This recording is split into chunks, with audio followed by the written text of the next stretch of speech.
Happy Saturday. Wow, it feels like it's been so long since I've been talking to a camera. Like, it's really weird.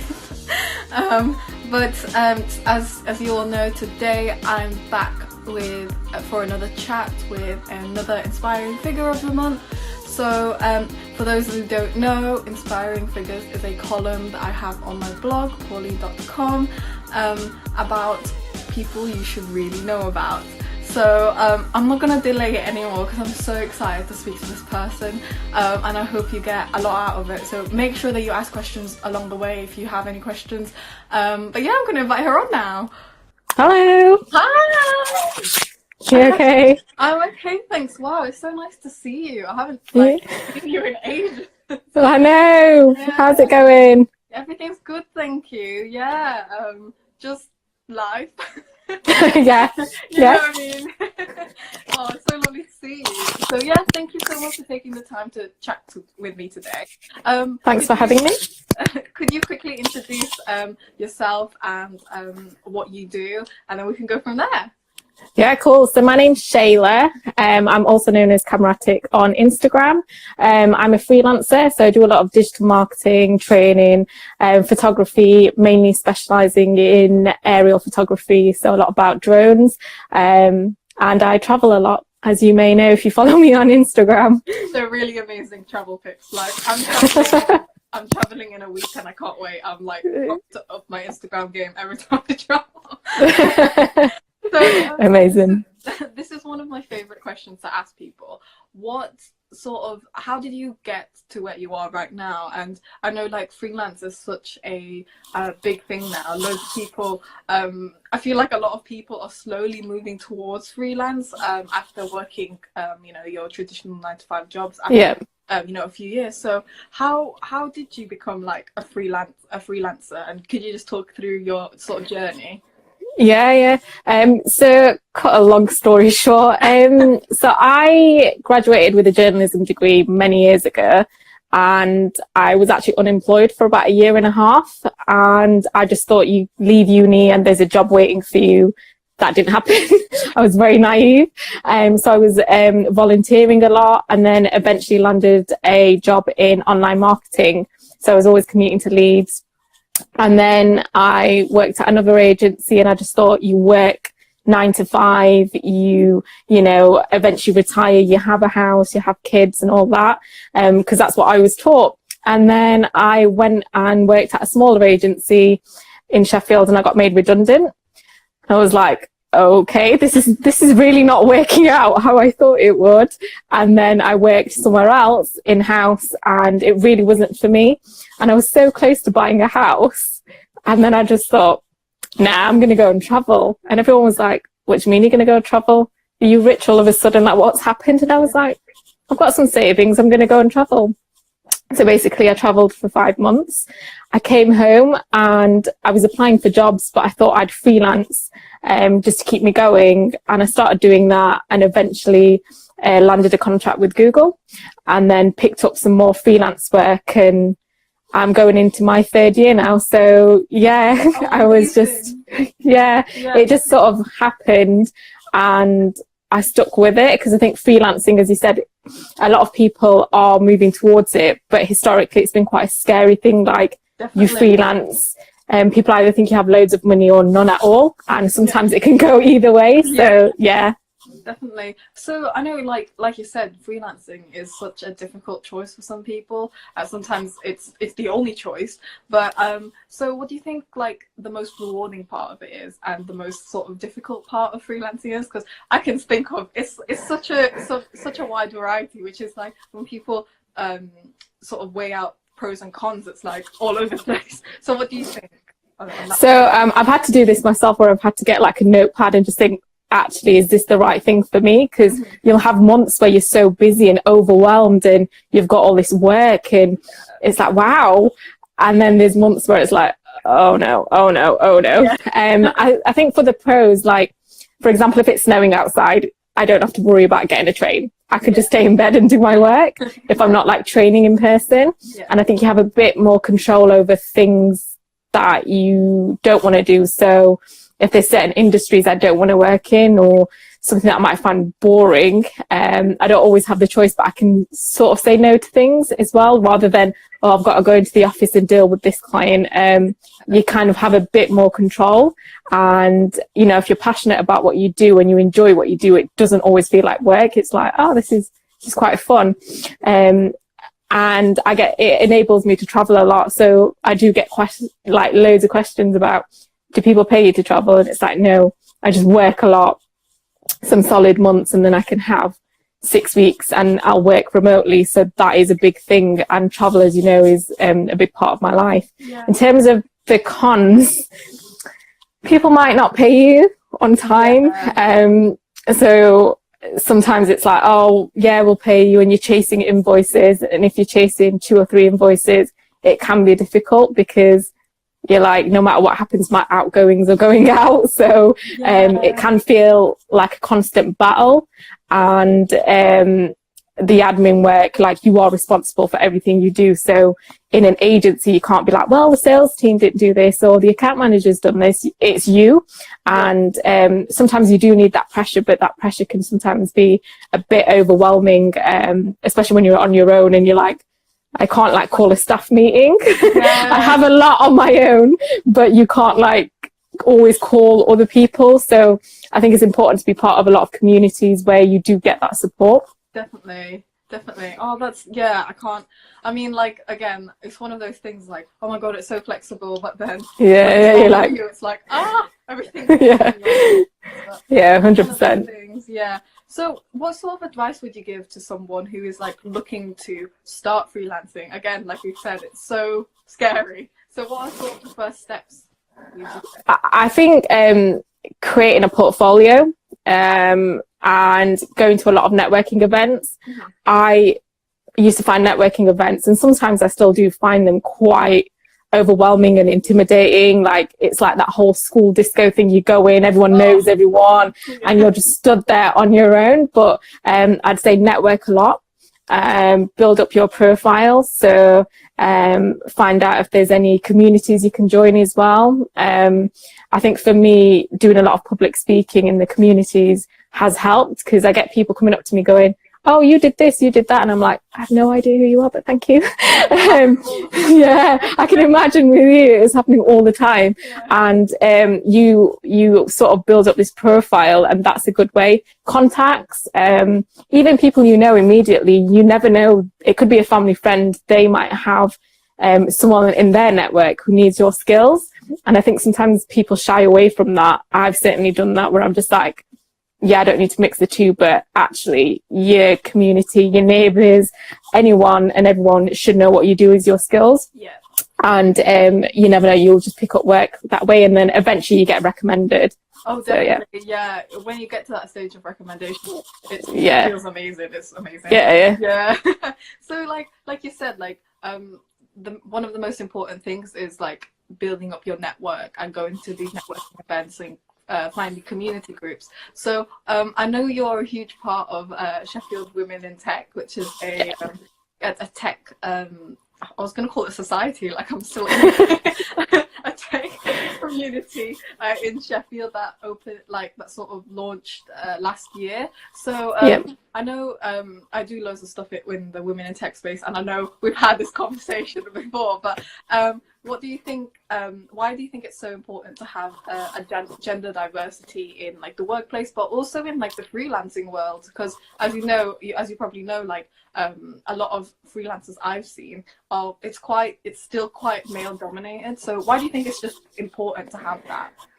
I think the type of conversations that you can have in that community is really important, because some of the things that you go through, like, you might get ignored, people might not take you seriously. I know when I was buying some drone batteries, this guy was like, who they're for? Are they for you, like your brother or someone? And I was like, I'm sorry, what? And the guy behind me was like, do you know about drones? And I was like, no, I'm just buying the battery, because I felt like it.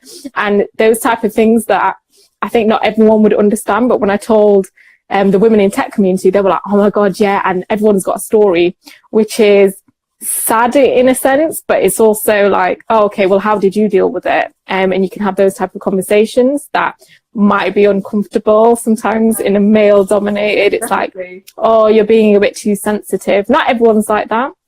And in our women in tech community, we do have men there. So it's not just like, oh, we're only women, no men allowed. It's still quite diverse. And I think I've certainly learned a lot from other people's skills.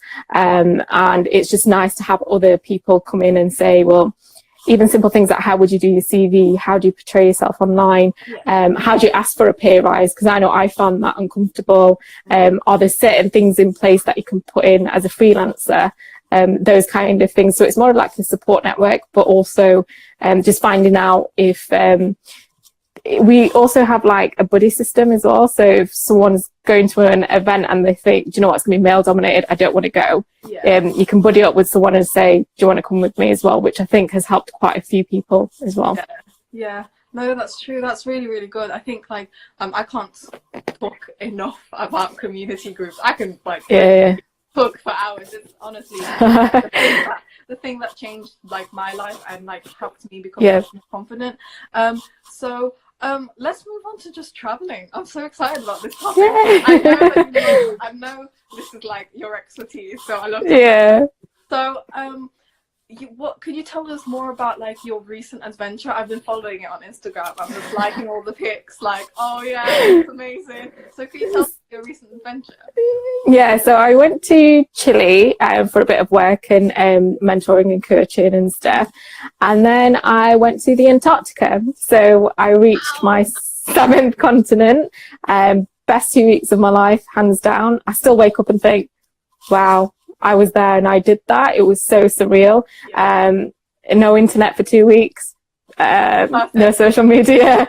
And I think sometimes when you're in this industry, it can be hard to switch off. I'm certainly trying to get better off not going on Instagram all day, every day. It was just the best. It was just the best experience, seeing icebergs and whales and penguins as your backyard. Like, it was just, it was amazing. Yeah. Lovely. And you traveled there by yourself, didn't you? Yeah, so I travel alone a lot. I think out of 36 countries, 25 of them I've done alone. Wow. Or probably more than that. So yeah, but it was a tour as well, but there was a lot of other solo travelers, and I think that sometimes makes it easier to have conversations because you're definitely all on your own, but everyone's got a story of how they got there.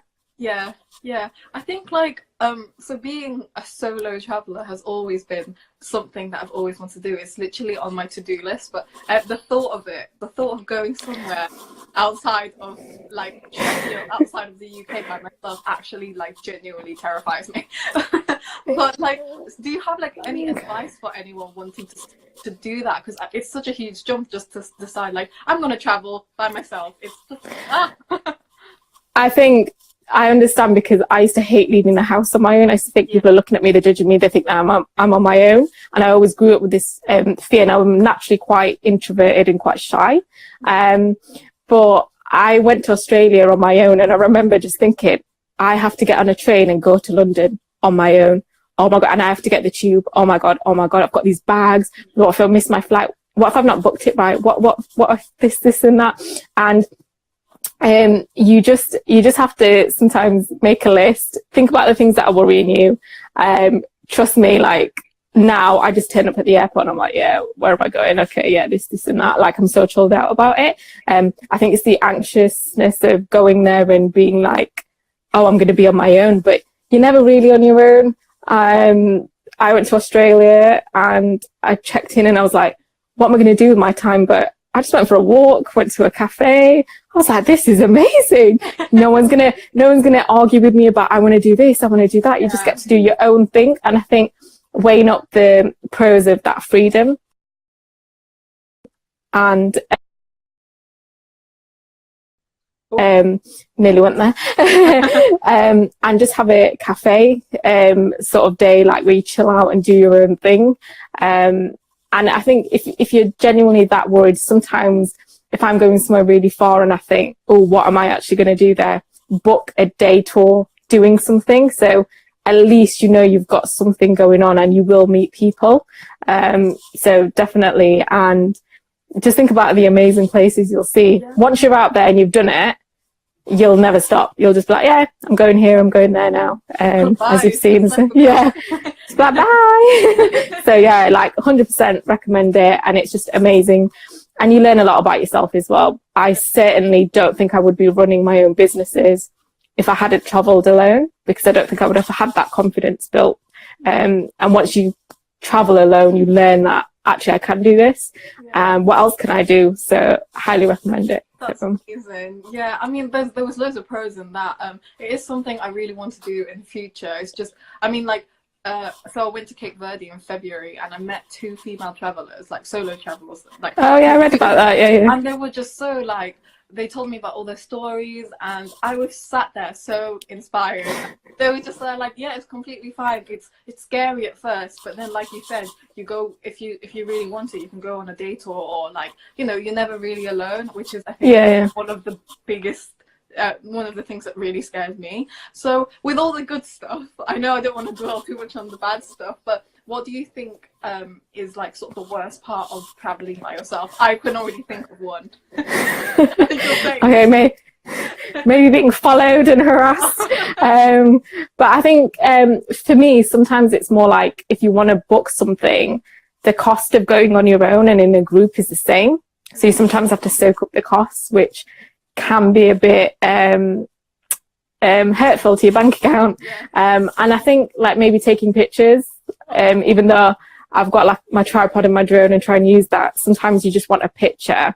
And someone will take a picture of your elbow when you don't really have your friends to kind of go, oh, take it like this, take it like that. It's just someone walking past. I genuinely enjoy being on my own, bit of a learner. But I think sometimes you might want to go somewhere, but you think, oh, I'm going to be on my own. So is it really safe, or who's going to look out for me?